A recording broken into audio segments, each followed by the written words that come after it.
Congressman, good to see you. Let's have a conversation between two Puerto Ricans. Okay. A liberal and a conservative, but I think we share a love for Puerto Rico. We also share a love for immigrants. We're both committed to immigration reform. We do. I found the book fascinating. It's great storytelling. You have a great sense of humor. Thank you. There's some fantastic anecdotes here, and I strongly recommend everyone that they should read this book. Latino or Non-Latino is a fabulous book.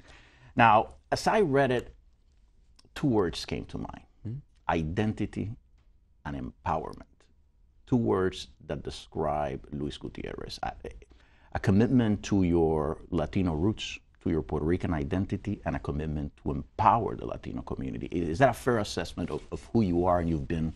Yeah, I think we try to describe to the reader, why is it that Luis Gutierrez has a vocation for immigrants and for immigration reform? Why has he made that a priority? And as you read the book, you begin to understand that my mom and dad left nothing in Puerto Rico. They had nothing. Right. They had no future. It was very sad. I mean, they'd gone to grade school, and then they came to America without a coat, right? Without language skills, with nothing except a desire. As immigrants continue to come to this country, now they're Puerto Rican, so they came as citizens. But in every other aspect, they had to confront.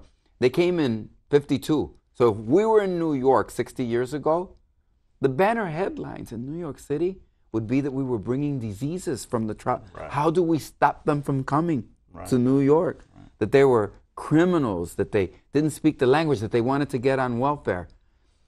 How many times haven't we heard those same descriptions of immigrants today? So I saw my parents then. I wanted to inform people about how it is that I'm brought up. I remember living...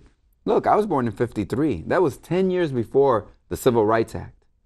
We may have been north of the Mason-Dixon line, but Chicago was a segregated city. The police were hostile to us. They weren't there to serve and protect. They were much more likely to put you up against a wall and ask you, what were you doing? You were always a suspect in your own neighborhood, number one. But moreover, there were beaches you knew better than to go to. There were swimming pools and school and neighborhoods that were inaccessible to you because they were for whites only. And that might have been in Chicago. So I wanted to inform people. And then going to Puerto Rico, where all of a sudden I'm not Puerto Rican anymore. To really understand your point of view, we really have to see your childhood. As you were saying, growing up in Puerto Rican Lincoln Park, and then where you're 15, your dad tells you, son, we're moving to Puerto Rico. And this is what you say in the book. I think now that moving wasn't a choice for my dad. It was an obligation. Were my parents tired of snow and English language radio stations? Yes. But in the end, it was the chaos, the drugs and hippies and gangs and riots and assassinations. It was time to go to Puerto Rico. Yeah. So you were just told, you're going to Puerto Rico. That's it. At 15, you're leaving your friends, everything you knew, and you're going to Puerto Rico, a place you've heard about, but you were born in Chicago. You had not been in Puerto Rico. How was that experience? Well, first of all, I grew up in a bilingual household, as many Puerto Ricans do. And what do we mean by bilingual? Well, doesn't mean we both... What we mean by bilingual is my parents spoke to me in Spanish, and I responded in English. They understood my English, I understood their Spanish. And so I was never equipped to go to Puerto Rico. It was like this was my dad and mom's dream, right? It was their goal. You know, my dad didn't call family meetings to discuss the future. Right. You know, you did what you were told. It wasn't hard. But you know what? As I describe in the book there and later on, I mean, think about what it was like for my mom and dad. They came to America. They had 2 teenagers, my sister and I. And what did they see around them? They saw gangs. They saw drugs. They were deeply and devout Catholics. And what did they see? They saw John F. Kennedy. We had a picture of John F. Kennedy. We had Jesus Christ, too. Like many Mexicans in the Southwest. And so we had a picture of John F. Kennedy. And they saw him murdered, and then they saw another good Catholic in their mind, Robert F. Kennedy. They saw Martin Luther King. They saw hippies and the movement and drugs. And, you know, and just, it was such a time in the United States.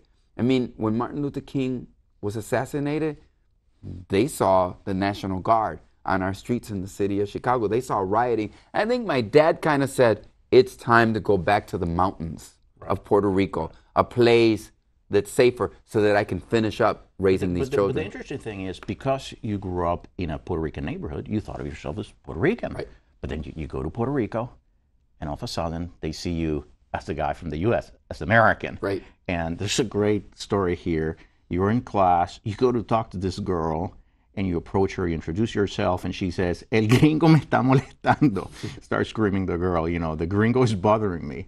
And you say, "Gringo? Was she really talking about me?" So all of a sudden, you go to Puerto Rico, and now you're the gringo. Right. So how do you deal with that? It was very, very difficult. It was a very, very painful time. I mean, I used to think that adolescence, adolescencia, was the science of pain. I thought que era dolor y ciencia, right? Pain and science, that those were the two words that made. I've learned subsequently that it isn't, that it's about growing, right? But it's a very painful time. I mean, adolescence could be the science of pain because it's a painful time for all of us and growth. And to be rejected and to be isolated. Do you know what? I also write about Tino and Luis, my friends, and how they took an interest in me. How people came up to me from the Puerto Rican independence movement and said, "You just came back from exile, son. You're part of the Puerto Rican diaspora. Welcome home." That was very, very important time in my life. So how did I learned Spanish? But I was in a Spanish immersion. You and I understand that in 1969, to be in San Sebastián del Pepino, in the mountains, as we talked about earlier, the mountains is really much more a tradition of Puerto Rico and Puerto Ricans, and informs us more about who we are, the mountains, than the beaches. The beaches is more of a tourist phenomenon. Exactly. We're not a country of surfers. Exactly.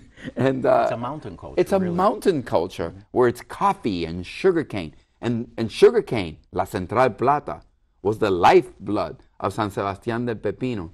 So when I get there, I see sugar canes, and I see fields, and I see coffee groves, and I see agriculture, and I say to myself, I've got to learn the language. And I begin.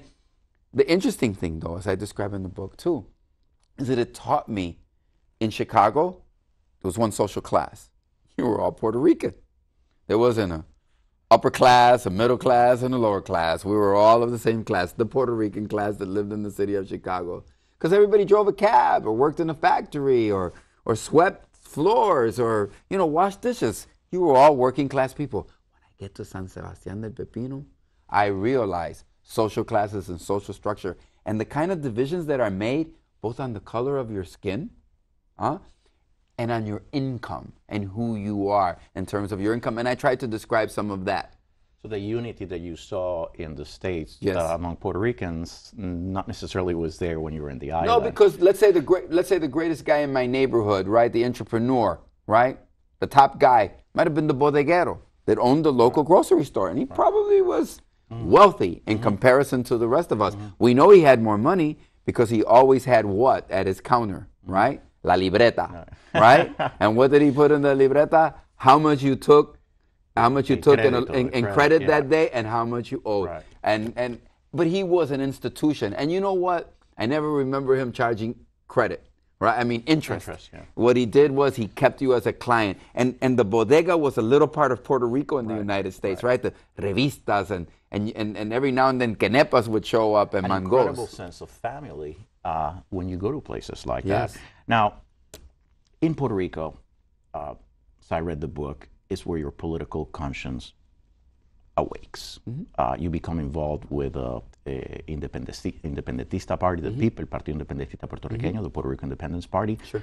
What was it about the Independence Party, which was a minority party? Your parents, as I understood, were populares. They supported the party in power that supports the current political status.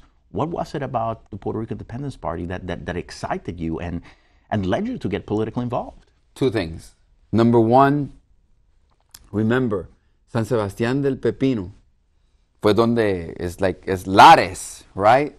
In 68. And then they come to San Sebastián, it's still a fire in the belly.